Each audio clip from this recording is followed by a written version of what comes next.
प्यारे बच्चों नमस्कार। आप सभी का स्वागत है आपके इस यूट्यूब चैनल पर। आज हम आप लोगों के लिए लेकर आए हैं भौत विज्ञान का एक बहुत महत्वपूर्ण पाठ जिसका नाम है वैद्युत विभव। ठीक है, आज हम लोग वैद्युत विभव के बारे में कुछ महत्वपूर्ण टॉपिक्स पढ़ेंगे और बाकी बचे हुए टॉपिक्स को हम लोग नेक्स्ट लेक्चर में क्लियर करेंगे। आइए देखते हैं, सबसे महत्वपूर्ण सा पाठ है ये वैद्युत विभव और इसमें पहली हेडिंग है आपकी इलेक्ट्रिक पोटेंशियल है, इसको इंग्लिश में कहते हैं। सबसे पहली हेडिंग है आपकी वैद्युत विभव। वैद्युत विभव वैद्युत विभव हम लोग समझेंगे इलेक्ट्रिक पोटेंशियल। ठीक है ना। वैद्युत विभव क्या होता है? वैद्युत विभव का जो सूत्र है वो आपका बनता है W/Q0। ठीक है, जहां पे Q0 धन परीक्षण आवेश है और W उस धन परीक्षण आवेश को अनंत से किसी निश्चित बिंदु तक ले आने में किया गया कार्य है। ठीक है, या प्राप्त कार्य बाह्य बल द्वारा किया गया कार्य है। तो यहां से हमारी परिभाषा बनेगी। यहाँ पे अगर हम लोग मान लेते हैं कि Q0 = 1 कूलम, तो यहां से आपका बन जाएगा V = W। क्लियर है ना। तो अगर V बराबर W के है, ये कब है? जबकि Q0 यानी कि धन परीक्षण आवेश का मान 1 कूलम है। तो यहां से हमारी परिभाषा क्लियर हो जाती है। परिभाषा आपकी बनेगी किसी एकांक धन परीक्षण आवेश को अनंत से वैद्युत क्षेत्र के भीतर निश्चित बिंदु तक लाने में बाह्य बल द्वारा किया गया कार्य, ये जो W है वो आपका बाह्य बल द्वारा किया गया कार्य है। बाह्य बल द्वारा किया गया कार्य वैद्युत विभव कहलाता है। एक बार फिर से आप लोग समझने का प्रयास कीजिएगा।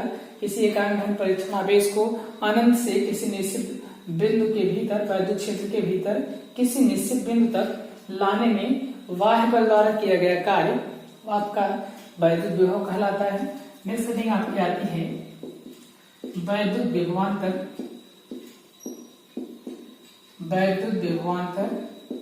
Electric potential difference. ठीक है, इसको डेल्टा V से डिनोट करते हैं।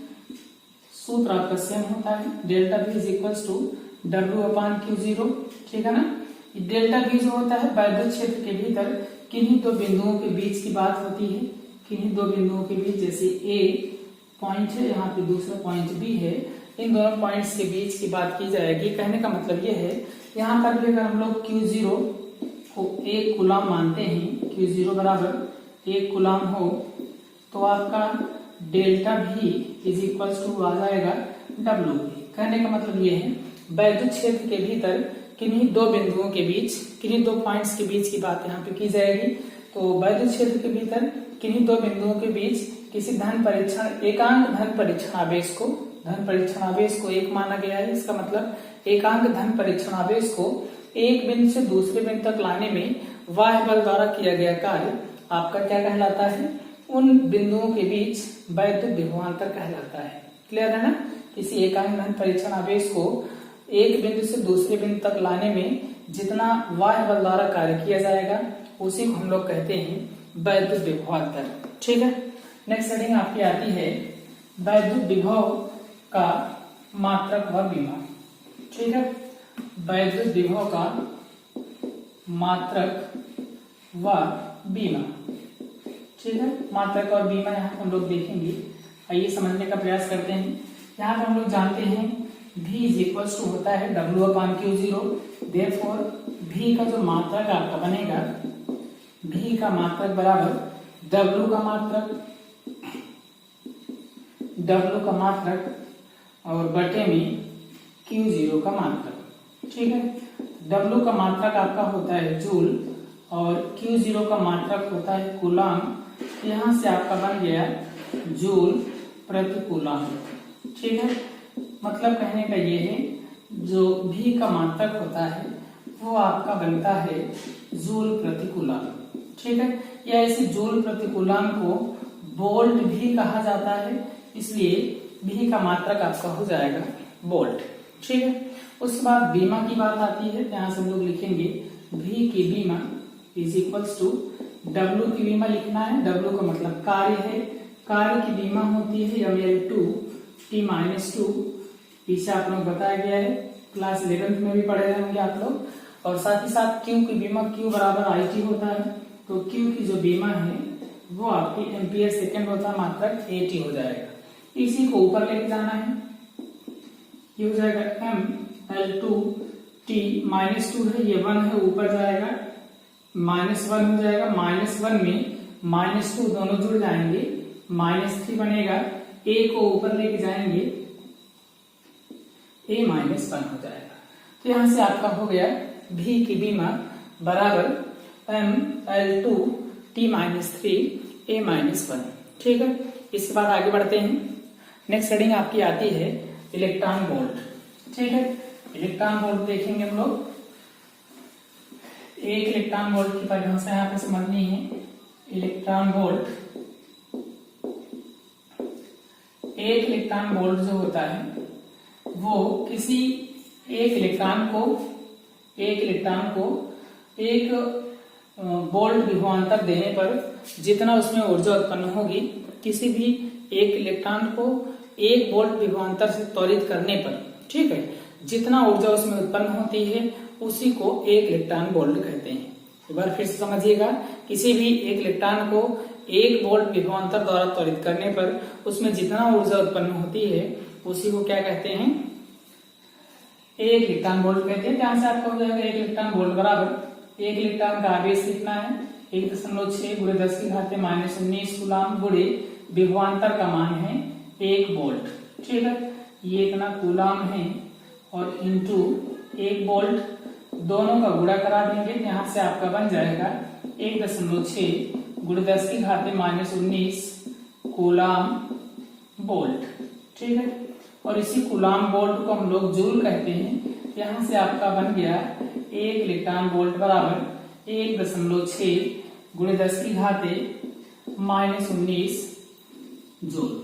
ठीक है ना, यहाँ तक क्लियर है। इसके बाद नेक्स्ट हेडिंग आपकी आती है बिंदु आवेश के कारण वैद्युत विभव। नेक्स्ट हेडिंग है बिंदु आवेश के कारण, बिंदु आवेश के कारण वैद्युत विभव। ठीक है ना, electric potential due to a point charge. यहाँ पे हम लोग कोई पॉइंट चार्ज कंसीडर करेंगे, थोड़ा ध्यान देने वाली बात है, यहाँ पे समझिएगा। मान लेते हैं यहाँ कोई पॉइंट ओ है जिस पर कोई आवेश +Q स्थित है।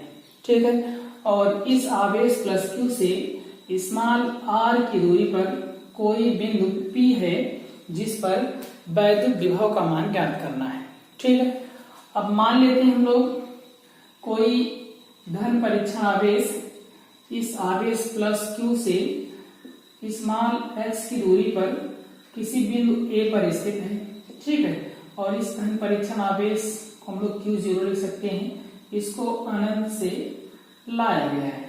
ठीक है, अनंत से मान लेते हैं लाया गया है, या किसी बिंदु A पर स्थित है, अभी आगे देखेंगे हम लोग। और इस आवेश Q0 को A से बिंदु B तक ले जाने में अति सूक्ष्म विस्थापन dx कराना पड़ता है।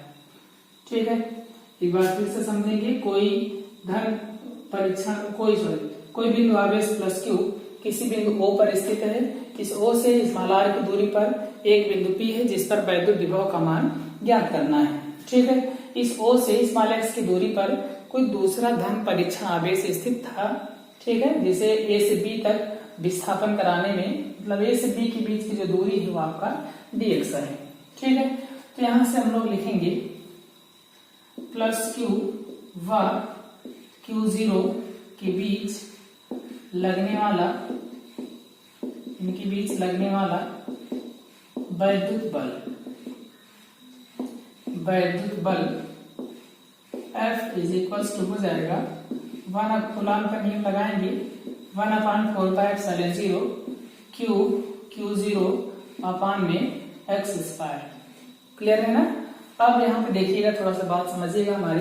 ये +Q है, ये भी Q0 धन परीक्षण है, दोनों धन आवेश हैं, इसलिए दोनों के बीच जो लगने वाला बल है वो प्रतिकर्षण बल होगा, मतलब विपरीत दिशा में लगेगा। ठीक है। अगर बल विपरीत दिशा में लग रहा है और हम लोग विस्थापन दूसरी दिशा में कराना चाह रहे हैं या करवा रहे हैं, विस्थापन विपरीत दिशा में कर रहे हैं, तो यहाँ से हमारा जो विस्थापन है या फिर बल है तो दोनों एक दूसरे के विपरीत दिशा में हो जाएंगे।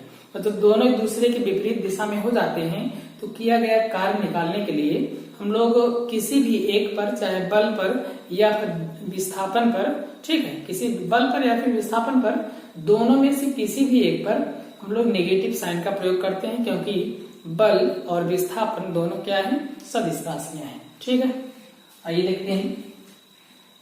आवेश Q0 को बिंदु A से B तक लाने में कृतकार्य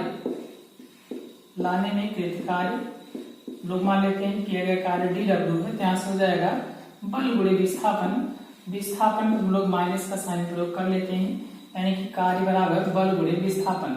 माइनस इसलिए लगा है क्योंकि विस्थापन विपरीत दिशा में हो रहा है। यहाँ से आपका बन जाएगा dW is equals to F की वैल्यू हम लोग यहाँ पे पुट करेंगे, ये हो जाएगा 1/4πε0 इंटू Q0 अपान में x² इंटू माइनस में dx। क्लियर है ना। हमें निकालना क्या है, हमें निकालना ये है कि अनंत से बिंदु P तक लाने में कितना कार्य किया गया होगा। यहाँ पे लिखेंगे अब धन परीक्षण आवेश Q0 को अनंत से बिंदु P तक लाने में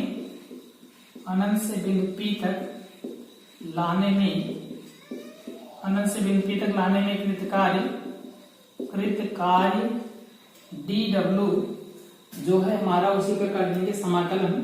तो यहाँ से बनेगा integration of dW is equals to dW की जो वैल्यू है उसका भी हम लोग समाकलन करेंगे।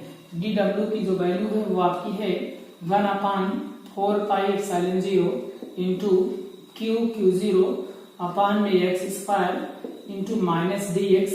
इसका भी समाकलन करना है और हम लोग इसको अनंत से किसी बिंदु तक ला रहे हैं, इसलिए अनंत से निश्चित बिंदु P है और उस P की जो दूरी है आपकी O से वो स्मॉल r है, तो लिमिट आपकी बन जाएगी अनंत से लेकर कहां तक, R तक।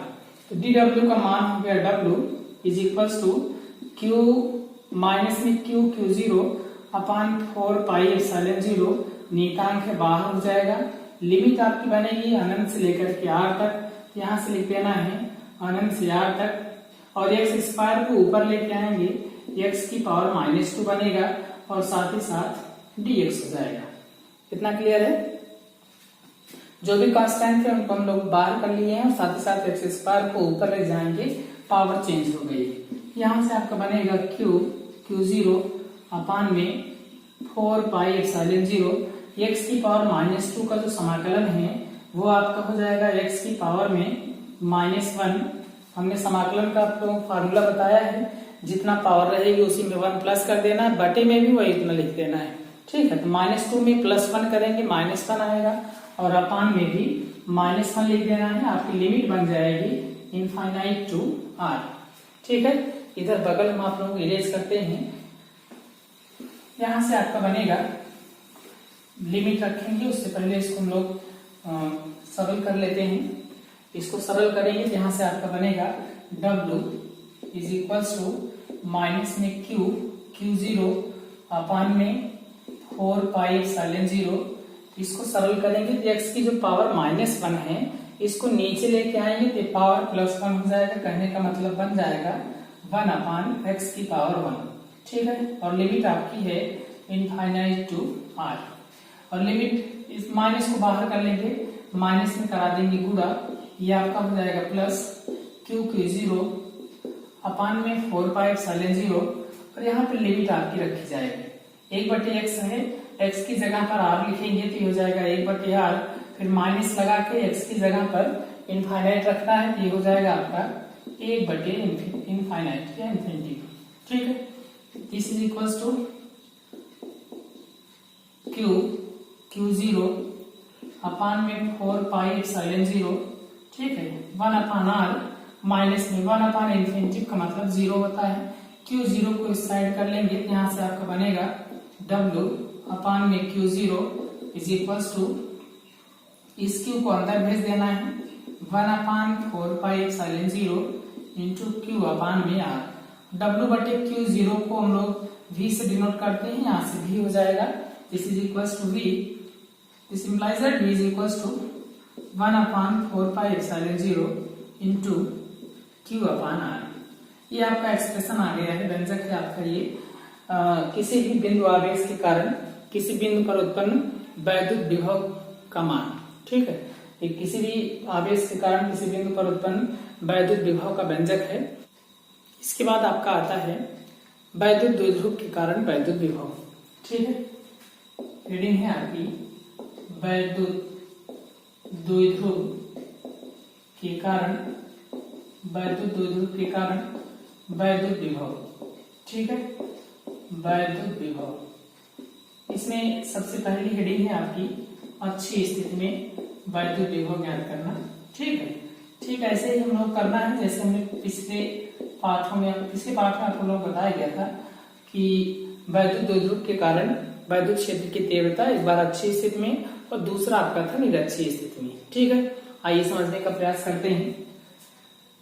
अच्छी स्थिति में हम लोग फिगर बनाएंगे, यहाँ पे ध्यान दीजिएगा। मान लेते हैं कोई एक वैद्युत द्विध्रुव ए बी है जिसके सिरे ए पर माइनस क्यू आवेश और सिरे बी पर प्लस क्यू आवेश स्थित है, ठीक है, और इसका जो मध्य बिंदु है वो M है, इनके बीच की दूरी 2L है, और अगर मध्य बिंदु M है तो L दोनों तरफ डिवाइड हो जाएगा, ठीक है। इसके मध्य बिंदु M से स्मॉल r की दूरी पर एक बिंदु P है, एक बिंदु क्या है, P है, और जो बिंदु है वो इसी के अक्ष में ही है, ठीक है। वैद्युत द्विध्रुव AB के अक्ष में इसके मध्य बिंदु M से स्मॉल r की दूरी पर एक बिंदु P है जिस पर वैद्युत विभव का मान ज्ञात करना है, ठीक है। आइए हम लोग ज्ञात करने का प्रयास करेंगे। उससे पहले थोड़ा सा दूरी क्लियर कर ली जाए। ये पूरा R है, ये इतना L है, तो ये यहाँ से लेकर यहाँ तक हम लोग जब निकालेंगे तो दोनों आपस में जुड़ जाएंगे, ये दूरी पूरी आपकी बन जाएगी R प्लस L। ये इतना R है, इतना L है, अगर इतना हमें ज्ञात करना है तो इतना हमें निकालना पड़ेगा। R में से ये दूरी निकालेंगे, कहने का मतलब L को निकाल देंगे, तो ये आपका बन जाएगा R माइनस L, ठीक है। आइए समझते हैं। सबसे पहले लिखेंगे माइनस क्यू आवेश के कारण, माइनस क्यू आवेश के कारण बिंदु P पर विभव, बिंदु P पर विभव यहां से हो जाएगा V1 is equals to 1 upon 4 pi epsilon 0 Q upon R होता है फार्मूला आपका, ठीक है। 1 upon 4 pi epsilon 0 Q upon R, अभी फार्मूला प्रूव करवाया गया आप लोगों को। तो यहाँ से हो जाएगा 1 upon 4 pi epsilon 0 into Q की जगह पे है माइनस Q और अपान में R। माइनस Q से बिंदु P की दूरी देखनी है, माइनस Q से बिंदु P की जो दूरी है वो आपका है R प्लस L, यहाँ पे लिख देना है R प्लस L, ठीक है। ये आपका बन जाएगा V1 is equals to minus में 1 upon 4 pi epsilon 0 Q upon R plus L। इसी प्रकार एकदम ऐसे ही प्लस Q के लिए कर लेना है, यहाँ पे लिखेंगे इसी प्रकार प्लस Q आवेश के कारण, प्लस Q आवेश के कारण बिंदु P पर विभव, बिंदु P पर विभव V2 is equals to 1 upon 4 pi epsilon 0 into, यहाँ पे प्लस Q है बटे प्लस Q से दूरी देख लेनी है, प्लस Q से जो इसकी दूरी है वो R माइनस L है, यहाँ पे लिख देना है R माइनस में L, ठीक है। इसके बाद आपका आता है बिंदु P पर, हमने पहले के कारण विभव निकाल लिया है और दूसरे के कारण भी विभव निकाल लिया है। अब परिणामी विभव निकालने के लिए दोनों को ऐड कर देना है, ठीक है। तो आप लिखेंगे बिंदु P पर परिणामी विभव, बिंदु P पर परिणामी विभव V is equals to V1 plus V2। V1 और V2 की वैल्यू पुट कर देनी है। V1 की वैल्यू है आपकी माइनस में 1/4 pi epsilon 0 into Q upon में R प्लस L, ऐसे प्लस करके V2 की वैल्यू लिखनी है 1/4 pi epsilon 0 into Q upon में R माइनस L। ठीक है, दोनों में जो भी कॉमन है उसको बाहर कर लेना है। Q कॉमन है और नीचे यानी कि हर में आपका कॉमन है 4 पाई एप्सिलॉन 0। ऊपर यहाँ से आपका बचेगा -1 अपान में R प्लस L और यहाँ से प्लस में 1 अपान में R माइनस L बचेगा। ठीक है, ये आपका बन जाएगा -1 अपान R प्लस L, फिर प्लस में 1 अपान में R माइनस L। ठीक है, this is equals to Q upon में 4 पाई एप्सिलॉन 0। अब क्रॉस मल्टीप्लिकेशन करना है, तिरछा गुणा कराएंगे। पहले नीचे का नीचे में, हर का हर में गुणा कराना है। ठीक है, उसके बाद तिरछा गुणा इसका इधर कराएंगे, -1 से इसमें गुणा कराएंगे -R हो जाएगा, -1 से -L में कराएंगे तो ये हो जाएगा +L। ठीक है, फिर +1 से कराना है, इसको ऐसे उतार लेंगे R प्लस L। क्लियर है ना? तो यहाँ से -R प्लस R कैंसिल हो जाएगा, 2L बच रहा है, Q का अंदर गुणा करा देंगे तो यहाँ से आपका बन जाएगा 1/4 पाई एप्सिलॉन 0 इंटू 2QL अपान में, यहाँ पे फार्मूला लगाना है A plus B, A minus B का, तो ये फार्मूला आपका बन जाएगा A² माइनस B² का।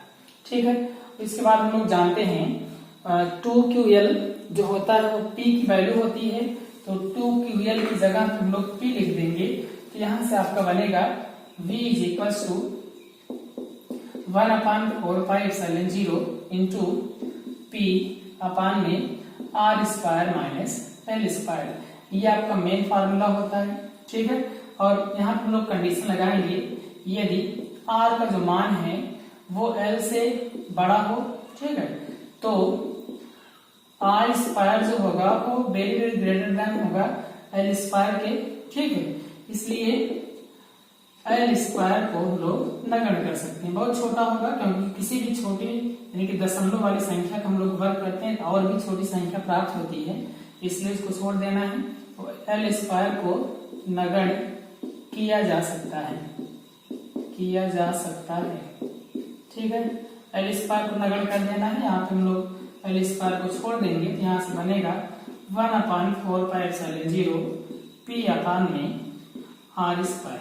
ठीक है, ये था आपका वैद्युत द्विध्रुव के कारण अच्छी स्थिति में वैद्युत क्षेत्र की तीव्रता का व्यंजक। ठीक है, इसके बाद हम लोग नेक्स्ट हेडिंग की तरफ बढ़ते हैं। नेक्स्ट हेडिंग आपकी होगी निरक्षीय स्थिति। इतना आप लोग क्लियर कर लीजिएगा। कोई भी समस्या अगर होती है तो आप लोग वीडियो को रिवाइज करके फिर से देख सकते हैं, तो सारे डाउट्स क्लियर हो जाएंगे। ठीक है, सेकंड आपका आता है, दूसरी स्थिति है निरक्षीय स्थिति की। यहाँ से हम लोग देखते हैं निरक्षीय स्थिति, देखेंगे चित्र वैसे ही बनाना है फिगर जैसे हम लोग वैद्युत क्षेत्र की तीव्रता को निकालते समय बनाए। ठीक है, तो सेकंड आपका है निरक्षीय स्थिति। निरक्षीय स्थिति आइए समझते हैं। यहाँ पर मान लीजिए कोई एक वैद्युत द्विध्रुव AB है। ठीक है, एक वैद्युत द्विध्रुव AB है जिसके सिरे A पर -Q आवेश और सिरे B पर +Q आवेश है, और इसका मध्य बिंदु M है, और इनके बीच की दूरी 2L है, और मध्य बिंदु से डिवाइड हो जाएगा, L दोनों तरफ हो जाएगा। क्लियर है? इसके बाद आपका आता है इसके मध्य बिंदु M से स्मॉल r की दूरी पर इसके निरक्ष में एक बिंदु P है जिस पर वैद्युत विभव का मान ज्ञात करना है। ठीक है, तो इस बिंदु A को P से हम लोग मिला देंगे, ये AP हो जाएगा। -Q के कारण जो विभव है वो V1 है। ठीक है, ऐसे ही +Q के कारण जो विभव है इसके कारण ये V1 है, दूसरा आपका V2 है। ठीक है, तो सबसे पहले हम लोग यहाँ पे जो भी वैल्यूज हमारे क्लियर है इसको लिख लेते हैं। AM = BM है, और यही बराबर है L के। जितना AM है उतना BM है, दोनों की वैल्यूज इक्वल्स हैं। ऐसे ही PM is equals to R हो जाएगा।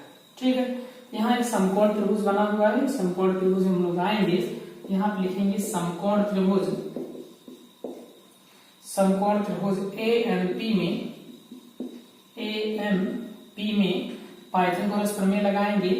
ये AP जो है आपका कर्ण है, ये लंब है, आधार है, तो कर्ण का स्क्वायर बराबर होता है आपका लंब का स्क्वायर प्लस आधार का स्क्वायर। यहाँ से AP square is equals to PM square plus AM square, या AP square is equals to PM की वैल्यू हम लोग पुट करेंगे, स्मॉल r है, एंड प्लस में AM की वैल्यू है L, R square plus L square हो जाएगा। दोनों का वर्गमूल ले लेना है, R square plus L square हो जाएगा AP की वैल्यू। ठीक, ऐसे ही हम लोग दूसरे त्रिभुज की तरफ आगे बढ़ेंगे। इसी प्रकार त्रिभुज BMP में निकालेंगे तो वहां पर भी ऐसे ही वैल्यूज मिलेंगी हमें। BP इज इक्वल टू हम लोग लिख देते हैं डायरेक्ट अंडर रूट में R square plus L square. Clear है ना? AP और BP की वैल्यूज हमें मिल गई है और यहाँ से हमें क्लियर हो रहा है कि AP equals to BP। AP और BP दोनों बराबर हैं, ऐसा हमें मिला है। अब आते हैं माइनस क्यू आवेश के कारण, बिंदु P पर विभव, वैद्युत विभव का मान लिखेंगे V1 is equals to 1/4πε0 into minus q upon में दूरी लिखना है। दूरी आपका है AP, यहाँ पे लिख देंगे AP। ऐसे ही प्लस क्यू आवेश के कारण बिंदु P पर विभव V2 is equals to 1/4πε0 Q upon में V2 से, यानी कि बिंदु B से P तक की जो दूरी है V2 के लिए, वो आपकी दूरी है BP। यहाँ पे BP लिख देना है। और हमने यहाँ पे आप लोगों को बताया है AP जो है आपका BP के बराबर है, तो जहां पे हमारा BP है वहां पे हम लोग क्या लिख सकते हैं, AP लिख सकते हैं। तो this implies that V2 is equals to 1/4πε0 Q upon में AP। यहाँ से V2 की वैल्यू मिल गई है। ये कैसे हुआ? क्योंकि AP इज इक्वल्स टू होता है आपका BP। ठीक है, इसलिए परिणामी विभव निकालेंगे। यहाँ पे लिखना है बिंदु P पर परिणामी विभव V is equals to V1 plus V2। यहाँ से आपका बनेगा V is equals to V1 की वैल्यू लिख देनी है आपकी 1/4πε0 माइनस Q अपान में AP, एंड प्लस में 1/V2 की वैल्यू लिखनी है 4πε0 इंटू Q अपान में AP। यही इतना प्लस में है, वही इतनी सेम वैल्यू माइनस में है, इसलिए दोनों कैंसिल हो जाएंगे। यहाँ से आपका मिलेगा V इज इक्वल्स टू 0। यहाँ से हमारा बना निरक्षीय स्थिति में किसी भी बिंदु पर जो वैद्युत विभव है वो आपका कितना होता है, 0 होता है। ठीक है, इतना आप लोग इसमें पढ़ेंगे। बाकी की जानकारी आप लोगों को नेक्स्ट लेक्चर में दी जाएगी। और आप लोग इस वीडियो को अपने सहपाठियों के साथ शेयर करें, साथ ही साथ चैनल को सब्सक्राइब भी करें। आप लोग सब्सक्राइब करने का कोई चार्ज नहीं होता है, ये फ्री ऑफ कास्ट है। सब्सक्राइब करने पर आपका ही फायदा है, आप लोगों के पास तुरंत वीडियो की नोटिफिकेशन जाएंगी और इस वीडियो को बनाने का जो हमारा उद्देश्य है वो पूरा हो सकेगा। ठीक है, इस वीडियो को बनाने का मात्र एक ही उद्देश्य है, जो भी विद्यार्थी घर पर बैठे हैं वो ज्यादा से ज्यादा अपने ज्ञान का वर्धन कर सकें, इसलिए इस वीडियो को बनाया जा रहा है। ठीक है, तो आप लोग अपने मित्रों सहपाठियों के साथ इस वीडियो को शेयर करेंगे और साथ ही साथ कोई भी समस्या अगर आप लोगों को होती है तो आप लोग नीचे कमेंट बॉक्स में हमसे पूछ सकते हैं। वीडियो को पूरा देखने के लिए धन्यवाद।